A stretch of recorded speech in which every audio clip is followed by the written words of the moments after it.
what's up guys, Gonzo here for the Face Like the Sun YouTube channel. Some people say there is no New World Order. Those people really haven't done their homework. But more and more people are waking up to the reality that this world doesn't work the way we were taught. One major tenet of the New World Order agenda is depopulation. Now this topic's been exposed quite a bit, but it's an interesting one that deserves continued attention as the propaganda continues. Now, I was a sociology major at UC Irvine, and I remember taking a class called Populations. This was well before my days walking with the Lord and being awake, but I recall my final paper was about controlling population. It was a logical analysis of population control across various countries and as a globe, and what we might do to solve this problem of overpopulation. Many people in my class actually took the depopulation approach, and it actually made sense. There was simply no way that the Earth would be able to sustain life with the consumption rates outrunning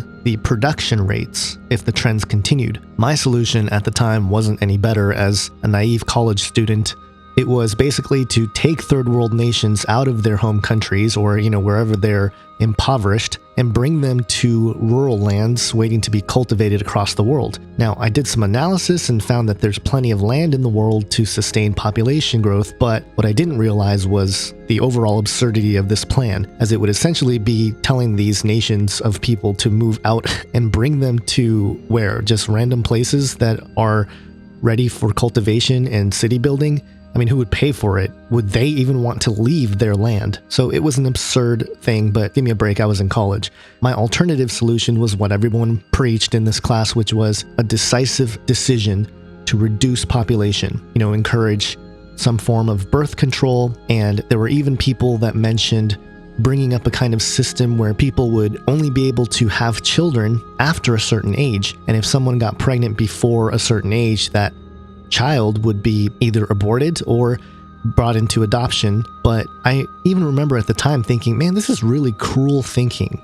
This is really evil when you start to analyze it from a moral, ethical point of view. But that's secular social science for you, and the natural conclusions that you draw when you view the world through the Nietzschean paradigm. But the depopulation agenda is real. And here are some quotes, well-known quotes actually, from well-known people about depopulation. Jacques Cousteau once said, "The United Nations goal is to reduce population selectively by encouraging abortion, forced sterilization, and control of human reproduction, and regard 2/3 of the human population as excess baggage, with 350,000 people to be eliminated per day."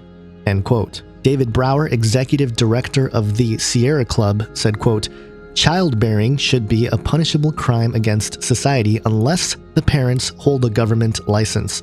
All potential parents should be required to use contraceptive chemicals, the government issuing antidotes to citizens chosen for childbearing." End quote. Bertrand Russell in The Impact of Science on Society said, quote, "At present, the population of the world is increasing at about 58,000 per diem.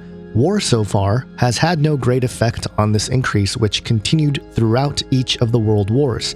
War has hitherto been disappointing in this respect, but perhaps bacteriological war may prove effective. If a Black Death could spread throughout the world once in every generation, survivors could procreate freely without making the world too full. The state of affairs might be unpleasant, but what of it?" End quote.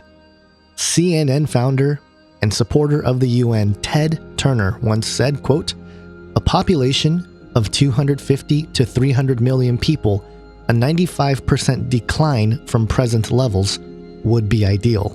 End quote. And Prince Philip said, quote, "If I were reincarnated, I would wish to be returned to Earth as a killer virus to lower human population levels." End quote. There are many more who think along these lines, but is overpopulation really a huge problem? I mean, here's a crude piece of analysis that makes us think about this issue. Tim Urban of Wait But Why blog did some calculations and came up with some interesting numbers. If 10 humans can fit in a square meter, approximately, it's very crowded, but it gets the point across, then the entire human population of about 7.3 billion would fit on a field that's 16.8 square miles. Compared to the 196.9 million square miles that's available on Earth. Now, of course, only 57 million square miles of it is land, and interestingly, 33% of that land is desert, and 24% of that land is mountainous.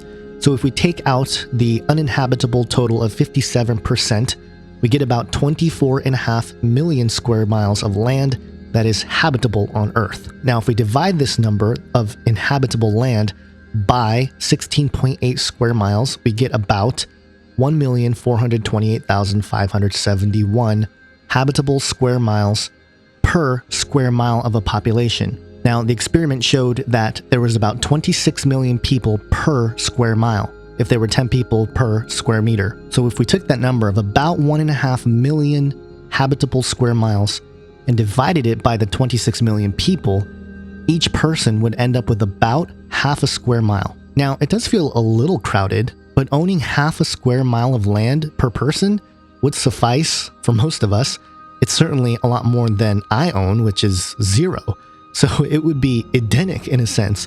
Imagine it, we would be much more of a farming people and food would flourish in our communities. Well, maybe not, but this is proof that we live in a fallen world where we see these ideologies like eugenics and depopulation being blatantly flaunted by the elite, despite this truth that there's about a half square mile of habitable land. That's not including the desert and mountains, and some people like to live in deserts and mountains, so, take those people out, but there is plenty of space on this planet, and overpopulation is not a true problem in the way that these globalists and elites are trying to convey. Much of the environmental problems come from them. They're the ones that controlled the technology and the types of things that seem to be messing everything up. They're the ones that control the financial systems that are definitely messing up and have detrimented society. But either way, the indoctrination, the brainwashing continues to the next generation.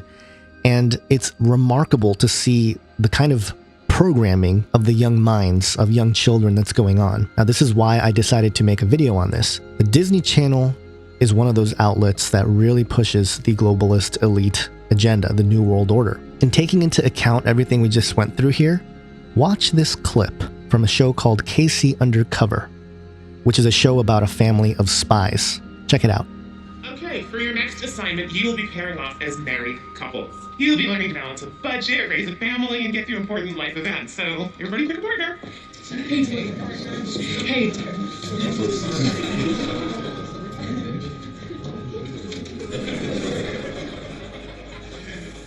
I always knew we'd end up together. Excuse me, Mrs. Greenfield. Is one of life's important events learning to love again after your fiancé tragically dies before this assignment begins? Not if you want to pass this class. I was thinking somewhere romantic for the honeymoon, like the Lord of the Rings Hobbit Hotel. Let's take a look at our marital profile. Okay, it says here I'm a court stenographer making $53,000 a year. You're a dental hygienist making $42,000 a year. Yeah, no. No, that can't be right, because I would never have a job making less money than you or touching people's filthy mouths. In fact, I don't want a job. I see myself as a wealthy philanthropist who entertains dignitaries on her yacht. And I see myself passing this class. One of our dreams can actually come true. So pick a place to live. I suggest we get a starter home in the suburbs. Or we save lots of money by living with my parents and buying an even nicer house. Ew, no way. Why not? You practically live here already. You are so controlling. I never should have married you. You think you're a bed of roses? I don't even know you anymore. I'm sick of arguing with you over everything. Can we just decide how many kids we're having? I'm thinking 4. That seems like a nightmare for the kids. Seriously? 4 kids? There is no way I'm having 4 kids. When would I find the time to hire and manage all of those nannies? No nannies. I want to be a stay-at-home dad. You expect me to support this family on a dental hygienist salary? Forget it. Come on! I really want to hear the pitter-patter of little feet. Get a dog. Fine. But if we don't have kids, then what do we do with the $200,000 saved in the college fund?